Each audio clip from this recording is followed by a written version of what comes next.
The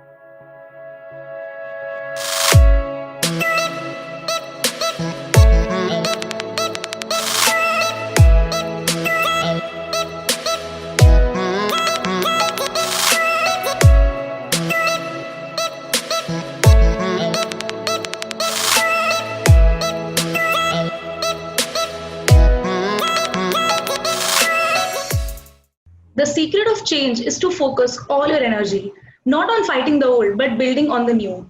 Hope you are all in the pink of your health. As we as promised to make you meet new people while sitting at home, we are back again with another episode of Kids Life.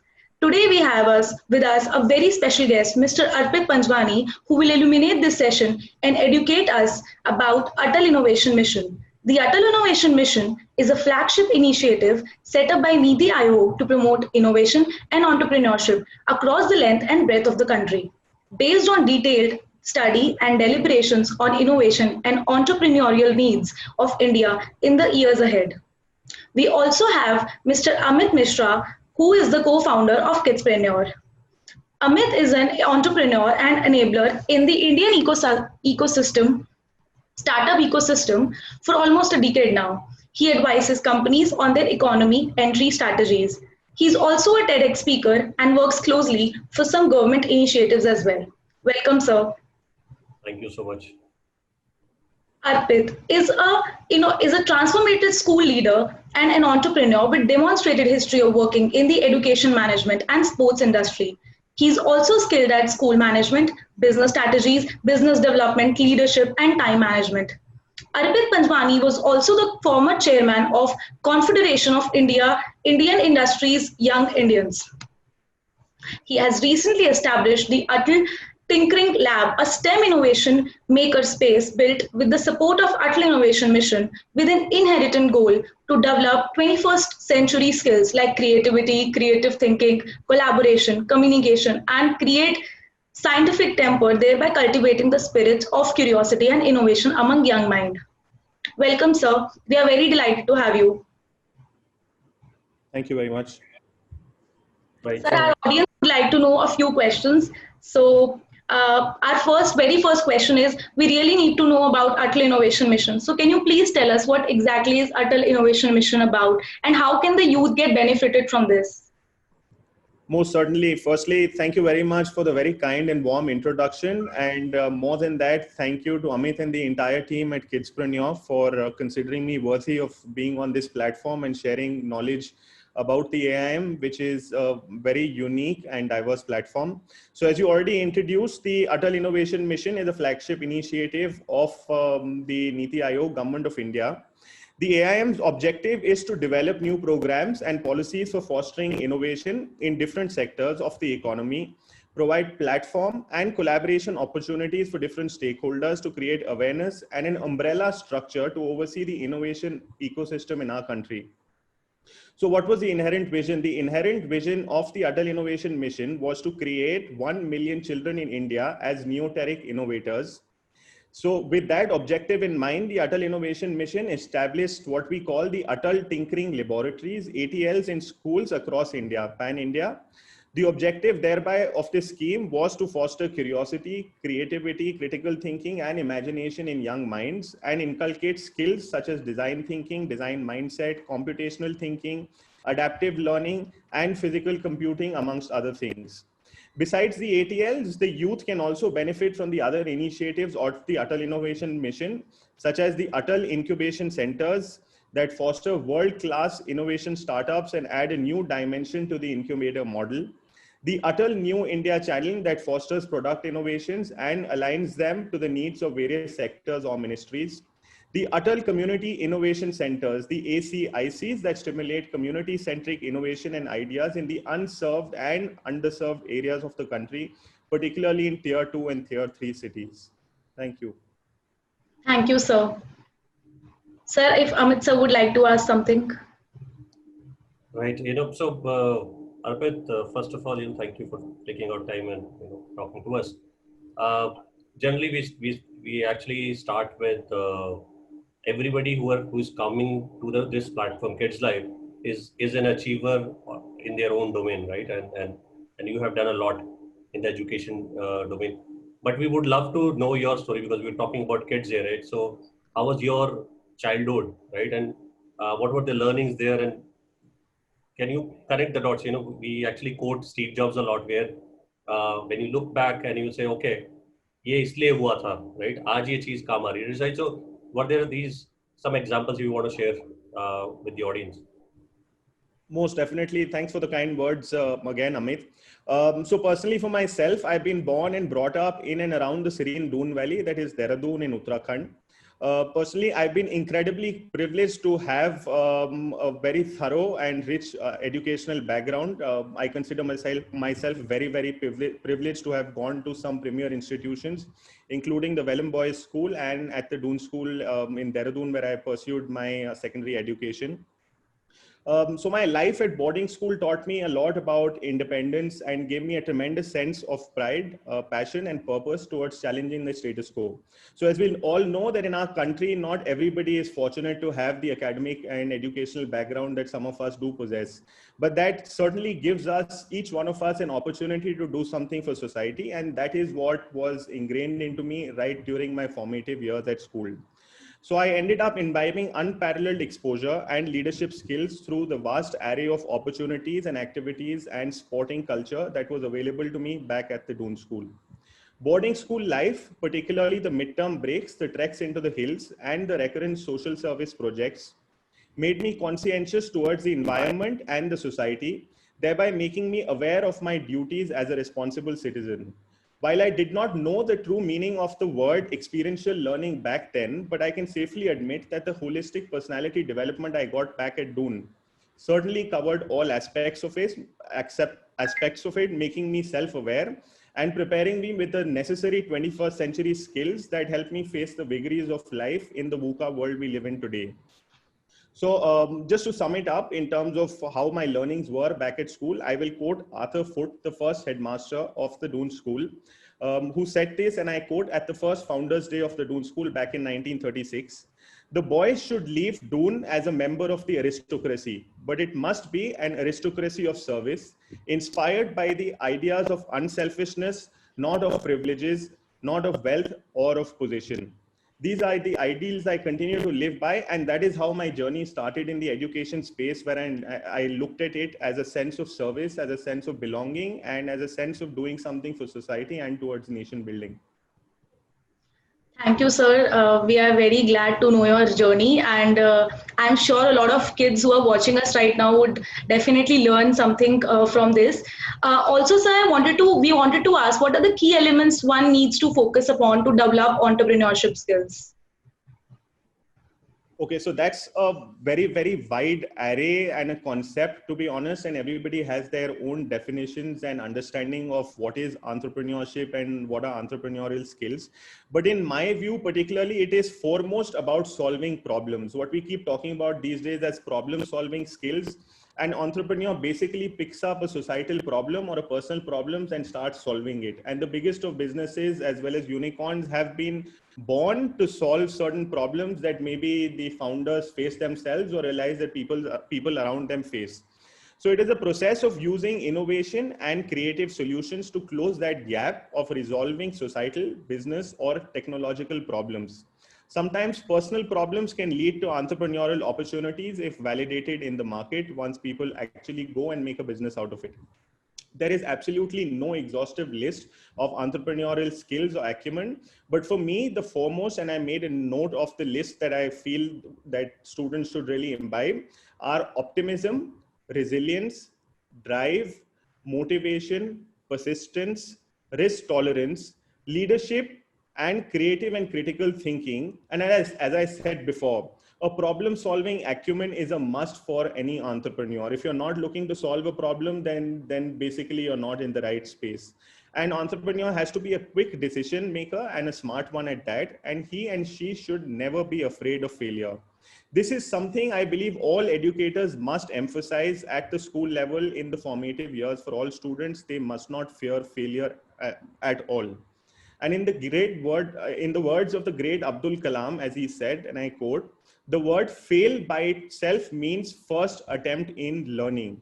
And we should ignite that self-belief in all our students for each one to experiment and tinker, believing that he or she is a born innovator. Thank you. That was a very wonderful explanation, sir, especially the fail word. I am sure a lot of people will now understand the meaning of it more clearly, that first attempt in learning. And sir, also we wanted to ask, according to you, is there any age to enter the startup ecosystem? And what is your idea towards starting early? Does it help somebody who starts early, or is it not really age dependent? Great. So I possibly understand your question from the perspective of students starting early, because that is what I understand of your organization in a brief nutshell. So firstly, there is absolutely no age to enter the startup ecosystem, or any ecosystem for that matter. But there are obvious benefits to start early, whether you start early in terms of your sports or activities or anything for that matter. So in the similar sense, I genuinely believe that it is extremely valuable if kids start early, if they learn about entrepreneurial prowess and develop the acumen early in their lifetime. So the entrepreneurship and startup ecosystem is open to all without prejudice. You can enter at whatever time you want to. There is, of course, tremendous value in kids in having them engage in entrepreneurial activities during their formative years. There are multiple advantages, the way I see it, in terms of starting early. Firstly, I believe that students have a lot of creativity. They have an inherent sort of ingeniousness born within themselves, because they don't have a restricted mindset the way you and I do. Once we are grown up, we tend to start believing that something is impossible, कि ये तो हो ही नहीं सकता, ये तो मतलब because किसी ने पहले किया नहीं है या हमने देखा नहीं है, इसका मतलब ये इस दुनिया में हो ही नहीं सकता. But whereas when a kid is small, or when he is born or really early in his education or career, kids don't have that fixed mindset which continues to burden them. So they tend to what we call think out of the box. And this is something I made note of to share at this point particularly, is I visited the BMW car company Volt in Munich about a couple of years ago when I was in Spain doing my MBA, and I traveled to Germany at that point of time. And I was particularly surprised because on a Sunday, the BMW Vault is absolutely open to all the kids. They can come there, see the models of cars over years, over the entire century perhaps that BMW has been into existence. और वो बच्चों से वो गाड़ियों का model बनाते हैं. Now it's no rocket science to understand why BMW being BMW still gets kids to make those models. उनको सारे resources और material दे दिए जाते हैं. It's free to enter. It's like a museum. You come make your own model.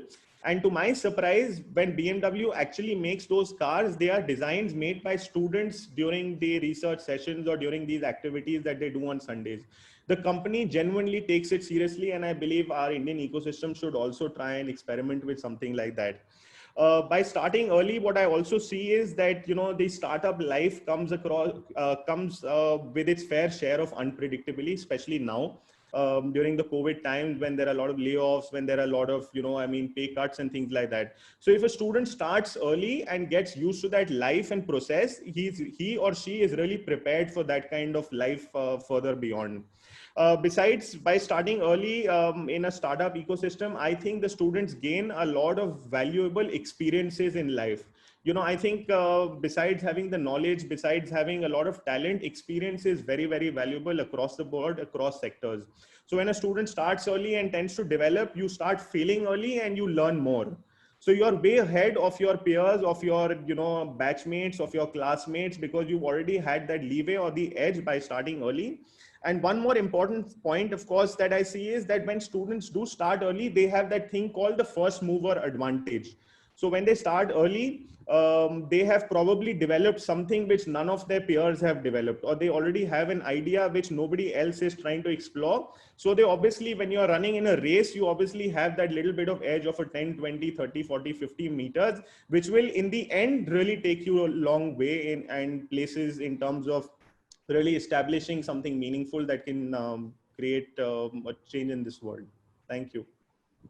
Thank you, sir. I think we can safely say that exploration and thought process should never be limited, and one should always keep exploring and learning, no matter what age group. Sir, also we wanted to ask who can benefit themselves from Atal Innovation Mission. Coming back to our main topic, we want to learn more and more about it. So, is it limited to some certain demographic group, or is it benefiting everybody? Not at all. So I go back to the first question where I answered that the AIM, of course, sets up the Atal Tinkering Lab in schools. But people like you and me, even if we are unconnected to schools and colleges in any way, there are incubation centers open to all. And we can, I mean, if we have a business idea running, I am, for instance, say a mentor of change. The Atal Innovation Mission also has this concept of opening doors for voluntary mentors. If you want to approach them for some advice on your product or service, they are more than willing. But I'll sum this up and I'll answer this with respect to schools because I'm a mentor of change with the schools. And as a school director, that's what I particularly know about. So all schools from grade 6 to 12, and that is a mandate. So if you're just a primary school, if you're just a middle school, you can't open an Atal Tinkering Lab. Whether managed by the government or private, unaided, managed by a trust or a society are eligible to apply for what we call an Atal Tinkering Lab and ATL. Let me add here that the AIM disperses a grant of rupees 10 lakhs, which is a one-time establishment fee to set up the ATL. My school received it as well. And then further in tranches, they offer you another 10 lakh rupees for a 5-year time frame to run that ATL, which is like a recurring expense. So aapka uska kharcha aayega, year by year, almost about 2 lakh rupees you can keep using to buy your products or, you know, to buy your innovative material or anything that, you know, in terms of the furniture refurbishment. So what is an ATL? I also wanted to throw some light upon that. The ATL is a workspace where young minds can give shape to their ideas and hands-on do-it-yourself mode and learn innovation skills. Young children get a chance to work with tools and equipment to understand the concept of STEM. So there's a lot of buzz about STEM. STEM basically stands for science, technology, engineering, and math. And in my school, I've rephrased that. We call it STEAM, science, technology, engineering, art, and maths. Because as part of design thinking, as part of innovation, art is also, and design is also a very, very extremely important part. So each ATL contains an educational and learning DIY, which is do-it-yourself kits and equipment on science, electronics, robotics, open source microcontrollers, boards, sensors, 3D printers, and computers. The AIM has regularly been collaborating with various organizations and platforms to offer contemporary courses on design thinking, on IoT, which is Internet of Things, on artificial intelligence, on Python programming, and so on. And during this period of lockdown and the crisis, the AIM has really gone out of the way to forge some very, very important collaborations to offer all of them for free to ATL schools. What is imperative also to note here that the tinkering labs are not science labs. So what you and me have probably seen in school as a physics, chemistry or biology lab, the ATL is not that. So a lot of people confuse that हमारे पास तो school में already science lab है, ATL का क्या करेंगे? उन दोनों का बहुत कम लेना देना है. Of course, when I said STEM, science is an important part, but it is only one part of the entire whole process of STEM. So the ATLs are open-ended exploration and experimental spaces with no solution. So when you go to a science lab, you're basically given an experiment to do and you have to come up with that particular product, or you have to come up with an answer, or you have to probably come up with a particular, you know, in physics when you're doing a particular, or in chemistry, a solution or something. ATL mein aisa bilkul nahi hai. There is no rigid rule or structure, and there is complete failure to fail. If you don't make what was expected, you make something which you turned out to probably like, and maybe that is what the world continues to sort of onboard.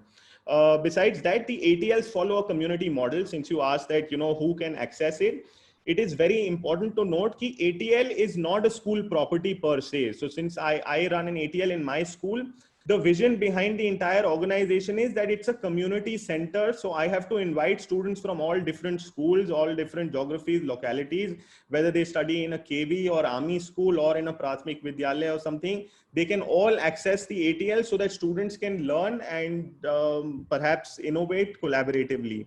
So at this point, there are about 5,000 plus ATLs, and they are being guided by Mentor India, as I told you a little while back, which is a strategic nation-building voluntary initiative to engage leaders who can guide and mentor these students in the Atal Tinkering Labs.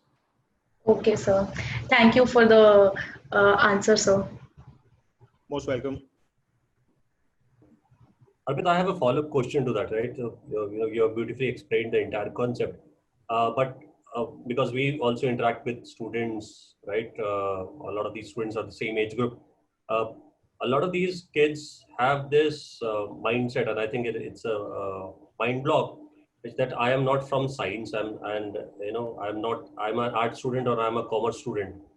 Can I engage with these kind of labs, because I also have ideas, right? And we're talking about collaborative here. How can we engage these kids, who have ideas, and these are smart kids, right? They are not pursuing science, so as to say. How can we engage these guys as well? Well, so when we talk of business as well, right? No particular business or a startup is particularly made just of coders or just of people from science background per se. Say in my school, if we have children from commerce background, they visit the ATS because they work on certain concepts with students who are coding, but they help them understand and do research on how that particular product can be marketed better or how we can approach the consumers better, if you get the idea. So we worked on, say, a mobile application, which was, say, an Uber for car repairing. If your car breaks down, what do you do? And we don't have what in US they call a AAA, where a mechanic will come to your site or break down. So my students are working on such a concept.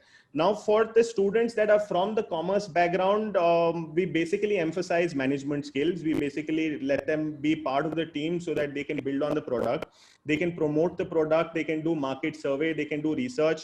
They can also take care of the advertising. They can probably take care of the design. For the humanities students as well, a lot of them are into design per se. They can go and contribute in the design aspects. But what I do emphasize personally in my ATL is that whether you're from science background or not, establishing a product or solving a particular idea is no scientific gyan per se. I mean, you don't need bookish knowledge, because what we're teaching or what we're imparting in the ATL is not what is taught in the textbook, and it is no way connected to the textbook per se. You're basically going out, design thinking, exploring a particular problem, which may be a common problem for you. In terms of, say, I have a student in my school who made a prototype on a flood control alarm system, and she was lauded by the governor. Now, she does not come from science background. It's because she lives in a flood prone area close to school that she basically thought, why don't we have a particular model or a system where we can alert the state disaster response force in time to avert possible loss to life and property. So that required her to have no scientific knowledge, no knowledge of any chemicals whatsoever.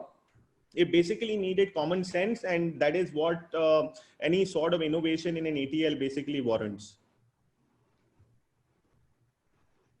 Also, sir, as we know that COVID-19 has impacted a lot of students and their careers, and everybody's pondering to what's next. So, what is your advice to the little ones who are watching us and to every aspirant out there? I'm sure most of them have got this advice from multiple sources, including their teachers, including their parents, and a lot of these webinars that have been happening. But I'll share how I think of it and how I've been keeping myself motivated and positive. So day in, day out, I continue to remind myself that we've been incredibly privileged and fortunate to have the life that we do have, to have the access to technology, to have access to social media, to keep ourselves busy and productive. But we have to remember the generation before us didn't have all of that. And they went through a lot of hardships to create what we have today. You know, all of this didn't come to us for free, nor did the freedom we have in our country today. So what the students need to remind themselves continuously is that this is a possible opportunity for themselves to create something, to create a dent of this universe, to create certain solutions, to bring about certain positivity that can lead them to be remembered for generations to come. Just the way we remember our forefathers and the generations, the same way the students have to continuously remember that there will be somebody after them, and we need to leave this planet as a better place for the generations to come. Besides, how I see it is that there has been a pandemic before. Many times, centuries ago, there have been pandemics before in our lifetime. There will be pandemics after we leave this place. So this is basically to be looked at as an opportunity of how we can create that change.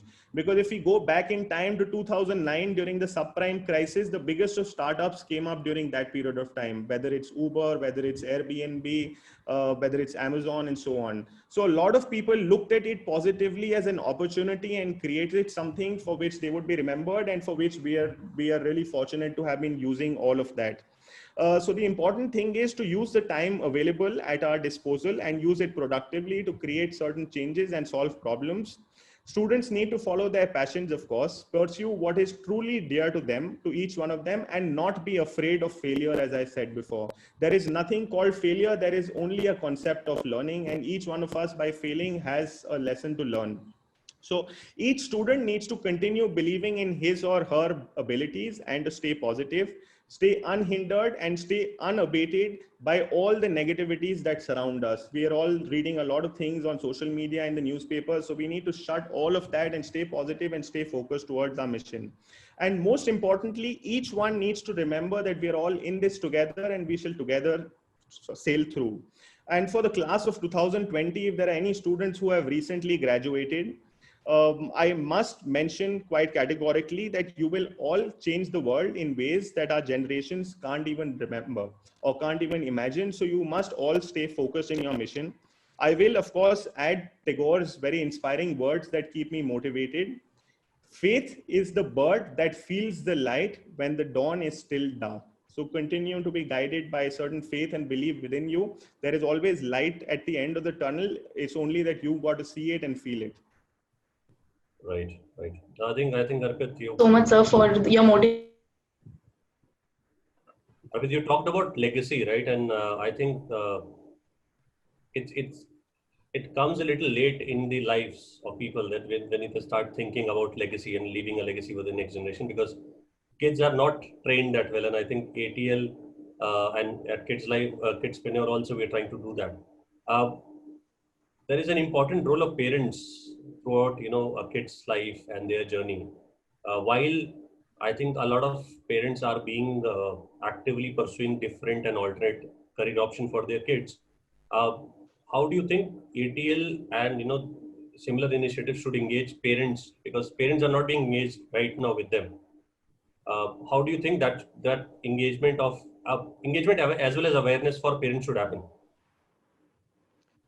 I mean, so to be honest, though, the ATL is a relatively new concept, which is not particularly reached all the parents per se. This is what we try and do regularly as well. We need to schedule and arrange regular awareness sessions to make parents aware that, in times to come, the job opportunities and the skills required are going to be different. This is what the National Education Policy that we've all read through emphasizes as well. The skills in future and the opportunities are going to be different, and which is how we've got to prepare students for what is going to come tomorrow and not what is relevant today.